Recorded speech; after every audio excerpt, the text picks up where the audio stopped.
Hi there, everybody. I have a live stream, a late night live stream. I don't know where it is in your end of the world, but it is 11 o'clock at night here in Vancouver in Canada. And I just wanted to share this box that I got yesterday, but I haven't had a chance to open it up yet. It's got some epics inside. But before that, I just wanted to show you, I got a stack of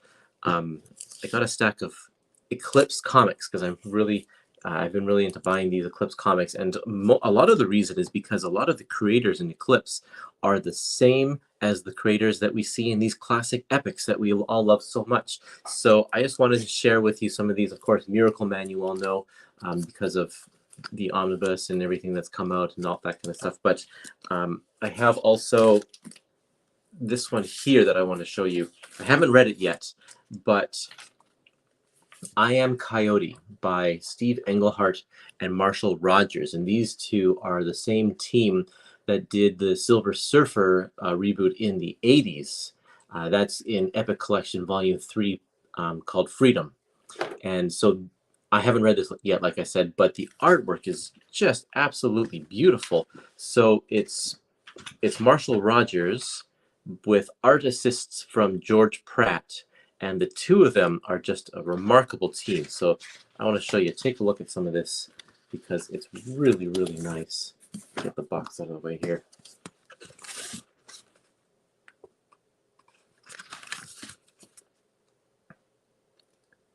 Let's see here. Down here in particular, look at that Jim Steranko style panel with all the special effects in there. There's a splash page at the beginning. That's kind of pretty cool. Anyway, I saw this and I'm like, wow, this looks really cool. I need to show this with everybody because I don't know how the story is, but I like Steve Englehart generally speaking, so I feel like this should be pretty good too. Okay, let's see here. I got some comments. This just popped up at 2 a.m. I thought it was a mistake. Yeah, I know. What's with the late night stuff? I know. There are people around the world who don't get to see the live streams that I do earlier in the day. So I just thought I'd surprise everybody by doing one late at night. Like I said, it's 11 o'clock at night here in Vancouver. Hi from Malaysia. Fadsley. Fadsley? I love Coyote. I went over to Marvel's Epic line. Yeah, the Coyote story continued. Coyote is actually, I believe that's where Englehart ends up continuing the Mantis story because he loved that character Mantis, and she becomes pregnant in the comics with the Celestial Messiah storyline, and then in Eclipse she actually has the baby in the Eclipse issues, even though it's not technically the same character because of copyrights and all that kind of stuff, but he kind of snuck it in there. Oh yes, here it is. Mantis is in it. Yeah, I'm not sure about that. You're in Brooklyn. Okay, so like I said, I got a box with some epics in it. I don't know what's in here, but we're going to check it out. Got the good old keychain to help open up the box because I don't know where my knife went.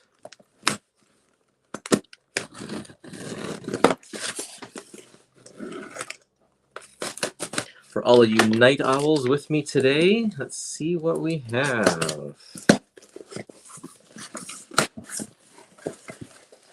Okay, first thing in the box. Oh yeah, Nick says, I think there's also a DC Comics Mantis clone. Yes, when he was writing Justice League, I believe, he continues the Mantis story even a little further there before he goes back to Marvel and does it again. First book. This is the reprint of Daredevil, A Touch of Typhoid. Look how shiny that cover is.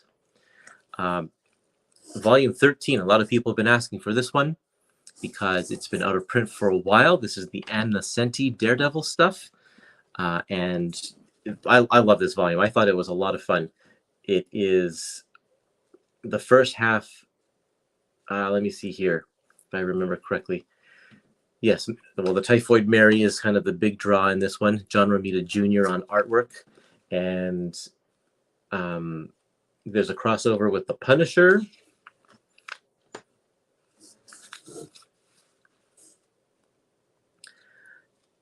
And then I think he gets into the Inferno. Yeah, the last half of this book is the Inferno storyline. And so Daredevil, of course, being a devil himself, gets he meets up with a lot of demons, and he meets up with Mephisto. He travels to hell and back, and it just goes into some weird spots. And a lot of people didn't like Ann Nocenti's run because it didn't follow the same sort of realistic rules that Frank Miller had established in his run.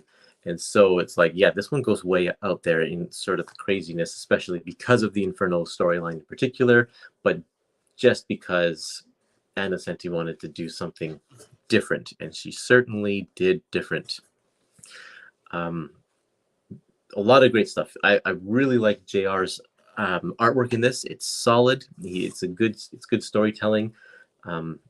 If you're not a fan of his modern era stuff, then maybe you want to check out some of this old stuff, because it is different. I mean, it still looks like him, but maybe paired with a different inker. Yeah. Okay. Mr. Moon says, I really like Daredevil. Currently in season 2. Season 2 of the show? Yeah, I like Daredevil, the show as well. That was a lot of fun. Okay, another one in here. Nick C says, Al Williamson is so great to see inking over JRJR. Yeah, Al Williamson is the inker, and he is incredible. Next one is Star Wars Tales of the Jedi, Volume 3.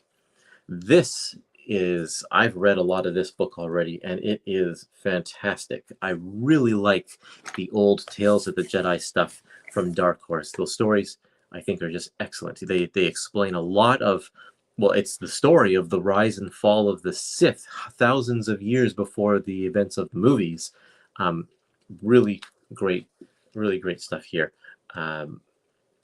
It's got some very classic looking early 90s artwork in some cases, so I don't know, that might be a turn off to some of you, might be a bonus for some of you, but the stories are excellent. I fully recommend checking this out. So this volume has Star Wars Tales of the Jedi, Dark Lords of the Sith, Tales of the Jedi, the Sith War, and Star Wars Tales of the Jedi Redemption, and then material from Star Wars Tales 23 and Dark Horse Comics 7 to 9. So the story in volume 2 of this is talking about how the Sith kind of came to be in the first place thousands of years ago, and then how they got kind of wiped out, and then also how they reintegrated themselves in modern day, which still was thousands of years before the movies.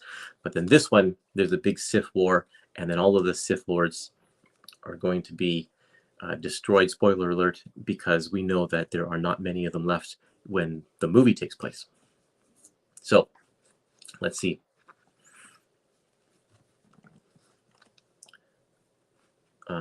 There are a number of different Jedi here. There are no familiar characters from the movies because, of course, this takes place ahead of time, but some really neat characters come out of this, including people who have ties to the Skywalkers millennia down the road, but you have to read the book to find out. This also serves as it was done at the same time as the Dark Empire story, so some of Dark Horse's earliest Star Wars stuff. But and so when you read those two stories kind of together, they're all, a lot of them, not in this volume, but the stuff in volume 2 was all written by Tom Veitch. I think that's how you pronounce his name, the guy who did the Dark Empire stories. And oops, that's a spoiler. Shoot, shouldn't have shown you that page. Oh, and here's a very old Mandalorian right there. Anyway, there's just some really neat stuff in here. It worked. Well, what was I saying about Dark Empire? The two stories, because they're written by the same guy, they complement each other. They reference each other over and over again. So it's good reading those together.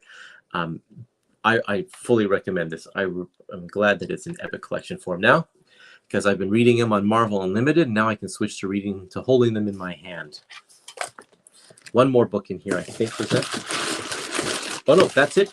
Just the two of them today. That's good. So let me recap. In our late night live stream, we have Daredevil, reprint of Touch of Typhoid, Volume 13. It looks great. The colors look they look good, and the paper quality is great. The cover is nice and thick, and I think no problems that I can see here. And then Star Wars Tales of the Jedi, which I think everybody should pick up, especially if you're a Star Wars fan. If you're not a Star Wars fan, then you might get lost in a lot of the details because it's very specific in its storytelling, that's for sure. Let's see. I liked Tales more than Dark Empire, actually. I actually disliked Resurrecting Palpatine before Rise of Skywalker made it trendy. Yeah, you know, I was a little torn on that too, but I mean, it told the story itself wasn't about Palpatine. It was about Luke Skywalker being tempted by the dark side, and they used Palpatine just because there were no other characters. They wanted to use a character that was from the movies, I guess, but it was, I still liked it. I thought it's still a good story. And then this one ties in really nicely to all of that. They chose a cover with a Mandalorian on the cover there, right there. Kurumeus says, I don't read Star Wars, but the Conan Dark stuff was so good. Yeah, I have only read a tiny little bit of the Conan stuff from Dark Horse so far, but yeah, I agree. Stuff is really good too. I like the artwork in those ones. This one being from the 90s, older than the Conan stuff, quite a different reading experience, but I think people would like it anyway. So there you go. That is our short live stream, late night live stream. All of you who watch it on the replay, I hope that you don't feel like you missed out. We have to let the people on the other side of the world who are awake at this time enjoy a few live streams now and then, right? There we go. Okay, have a good night, everybody. That's all we're going to do for today, and we'll see you next time.